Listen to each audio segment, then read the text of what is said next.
Good morning. Welcome.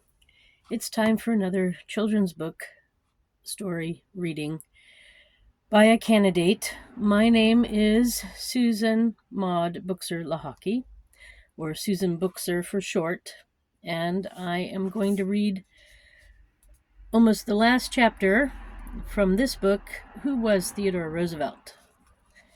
And the chapter is called One More Time. It's chapter 8. Welcome. So, who was Theodore Roosevelt? As 1908 began, Roosevelt knew he wouldn't be president for much longer.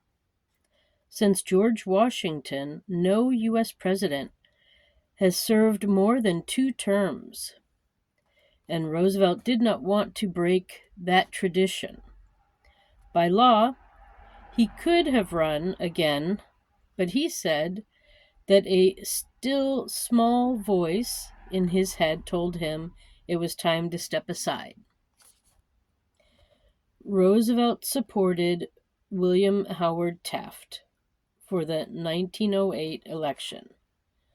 They were both progressives, people who sought reform. Roosevelt trusted Taft would do a good job, but he also knew he would miss being president. Running the country had given Roosevelt great joy. Taft did win the election, and Roosevelt left the White House on March 4th, 1909. He already had planned a new adventure. He and his son Kermit would soon leave for an African safari, arriving first in Europe and then Africa. Roosevelt was treated like a hero. Huge crowds cheered him, and he met the leaders of many countries. So here's William Henry Taft. And then here is Theodore Roosevelt getting ready for the next part of his life after the presidency.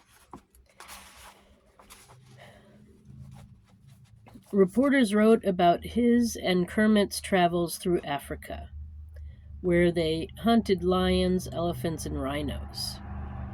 Roosevelt also collected plants to bring back to the United States. Back home, in the fall of 1910, Roosevelt toured the country giving speeches. Huge crowds greeted him. During the trip,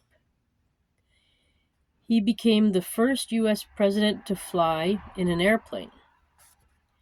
8 years earlier, he had been the first president to ride in a car.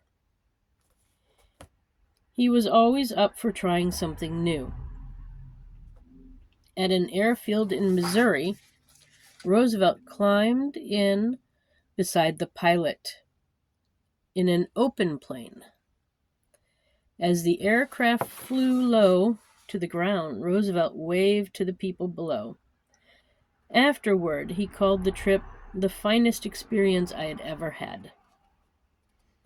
By 1912, Roosevelt had changed his mind about his old friend, Taft. He was not the strong leader Roosevelt had hoped he would be. Roosevelt believed he could improve the country with more progressive ideas, including giving all women the right to vote and creating better conditions for laborers and factory workers. So he decided to challenge Taft for the presidency. As usual, Roosevelt campaigned hard. He told reporters that he felt as healthy and strong as a bull moose. His strength, though, couldn't help Roosevelt win the nomination against the sitting president. The Republican Party chose Taft as its candidate for the fall election. Roosevelt, however, was not ready to give up. He joined with other progressive Republicans to form their own party. It became known as the Bull Moose Party, with Roosevelt as its candidate for president.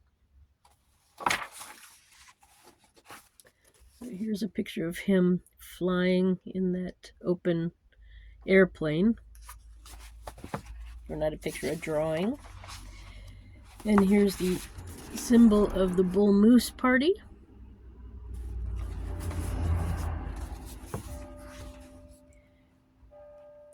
The election was a three-way race. Democrat Woodrow Wilson was also running. Roosevelt began to tour the country to seek support. At some stops, he handed out small silver moose charms to children he met. For Edith Roosevelt, the campaign was hard. She had hoped several years before that her husband was done with politics. Unlike him, she was a private person and hated the attention the family received from the press. But she knew how much Roosevelt loved speaking in public and campaigning. On October 14th, Roosevelt visited Milwaukee. His speech for that night's talk filled 50 pages of paper, which Roosevelt had folded and stuck in his upper jacket pocket. Outside his hotel, Roosevelt never saw John Schrank approach. Schrank was a mentally unstable man who was determined to stop Roosevelt. He fired one shot. This was in Milwaukee.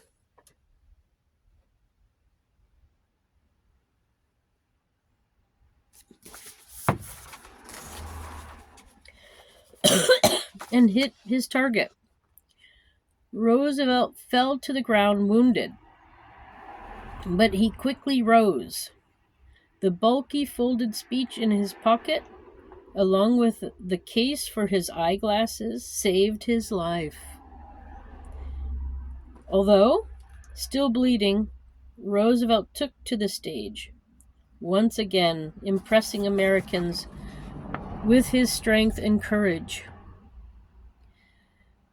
The audience gasped on learning of the shooting, but Roosevelt assured the crowd that a simple wound couldn't stop a bull moose.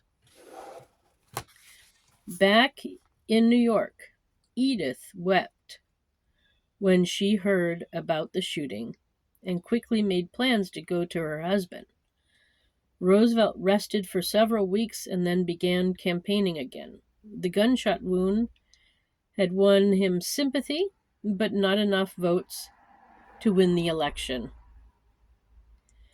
Woodrow Wilson was elected president. Roosevelt was disappointed with his loss. He told his son Kermit he wanted to take as little part as possible in political affairs, but the bull moose still had some fight left in him.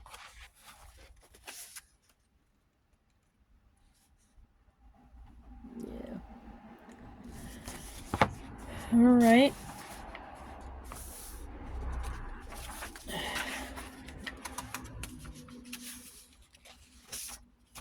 Then they have a little bit about other Roosevelts that we know. So, distant cousins, Franklin Delano Roosevelt, or FDR. Franklin Delano Roosevelt was a distant cousin of Theodore's. They became closer when Franklin married Theodore's niece, Eleanor.